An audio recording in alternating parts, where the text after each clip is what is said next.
It is time for Political Breakfast. We're live this morning with Democratic strategist Tharon Johnson and Republican strategist Brian Robinson.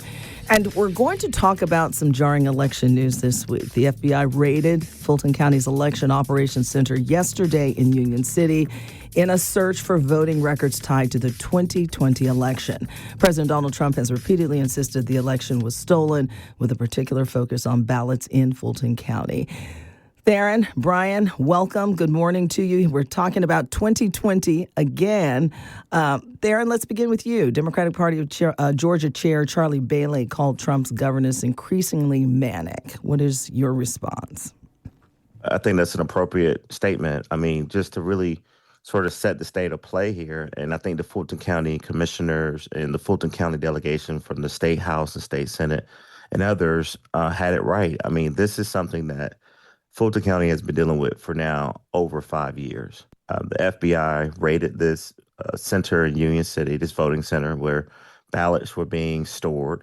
There are just so many questions, Lisa, that I have answers. And so the first reaction was a reaction of, oh my God, here we go again. And, you know, President Trump has been saying for a long time that he's going to punish and prosecute his enemies, people who he believed committed fraud and betrayed him. And so we knew that Fulton County was a county that he's been focusing on for a very long time. And so we're left with a lot more questions than answers. You know, one of my few questions is, what does Secretary of State Raffensperger do, right? He said previously he will not release the unredacted information where it has our full names and our social security numbers and all that. So will that information be released now? And correct me if I'm wrong, Rob, I don't think the Secretary of State has come out with an official statement on the raid. What does this put the governor? The governor has said time and time again, along with the Secretary of State, that the election result was fair, it was just, and there was no voter fraud. And then the last question I have is, you know, why are there not more Republicans speaking out against this raid? Because they know, like we know, that if you continue to talk about 2020, that benefits the Democrats. And so we've got to, as Democrats continue to state the play, we got to talk about how this is very dangerous. This is a threat to our democracy, and it's a constitutional crisis. But we also got to be strategic and make sure we wait for the county to officially respond, because they have a lot of questions, and also follow the legal process, because I think now litigation is going to sort of lead to political rhetoric. Yeah, Brian, let's get you in here. What does this do for the GOP's messaging that we've got to stop talking about 2020 and move forward? Does this damage the Republican Party in any way? Well, let's put this in context yesterday. And I do also want to answer Tharon's question about when are we going to hear from Republicans. And, you know, I really dug into this yesterday afternoon and last night. And, of course, right now there's just not a lot of information about what the federal authorities are looking for here. Obviously, we know in the big picture they're looking for some evidence of fraud, but we simply don't know much right now. In the afternoon, I was getting phone calls questioning whether or not there had been a judge who had signed the warrant. And in fact, there was. So there was some judicial action here. The FBI local office said that this was a judicial inquiry. So we don't know what that means just yet. So I think there's a bit of a wait and see attitude. I do think at some juncture, Georgia Republicans will have to weigh in, and we'll look toward Governor Kemp to sort of lead that effort and to set the perspective. But look at what happened yesterday, Lisa and Tharon. Before this raid, the House Republican caucus at the General Assembly had held a big news conference announcing significant property tax relief, completely removing the property tax on your personal homesteaded residence. That is huge news. Mm-hmm. If you live in an urban area or suburban area here in Metro Atlanta, your property taxes are a significant part of your annual family budget, much more so than in rural areas. But this has been a pressing issue throughout the entire state, the rising and unsustainable cost of property taxes on our own personal homes. So this took over the news yesterday. The news became about the raid, not about Republicans addressing voters' number one concern, affordability. Republicans had a message yesterday that was a real, consequential, substantive message on affordability. And the headlines last night were about the raid, about the 2020 election, not about the issues that can help Republicans win in a really challenging environment in 2026.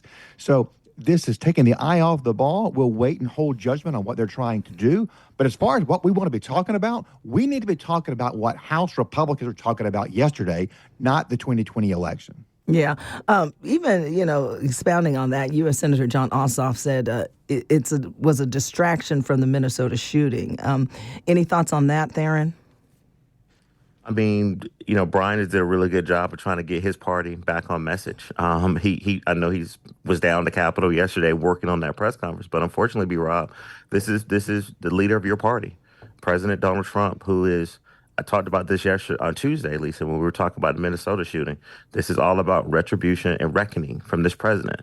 But let's not also leave out this very important entity in this raid, Lisa, and that is the State Elections Board.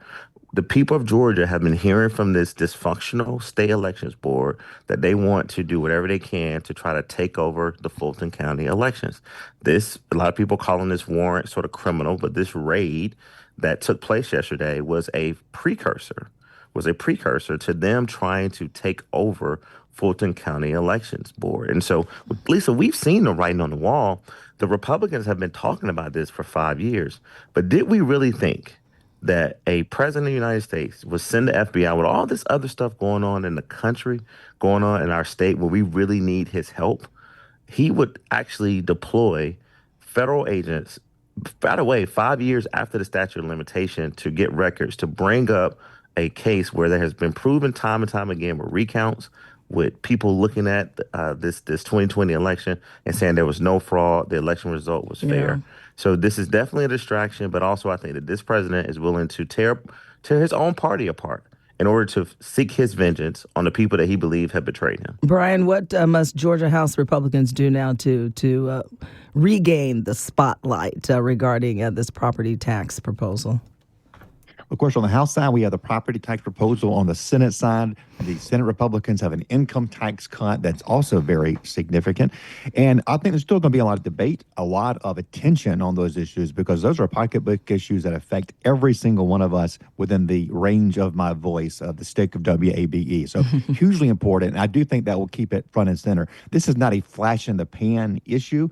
And I think you're going to see legislators come forward in the next couple of weeks, from what I've been told, with additional affordability measures, particularly when it comes to parents and the really high cost of childcare, another major squeeze on family budgets. Republicans on the state level have to have their own Georgia Republican brand. They have to have an independent, conservative brand of competent leadership for the state. Georgians believe that Republicans have done a good job leading the state, even if they have mixed feelings about what's happening in Washington and Congress and the White House and all of that. Georgians know that Georgia is well controlled. 5 seconds. All right, Brian Robinson, Tharon Johnson, thank you so much for your insight this morning. We'll talk soon.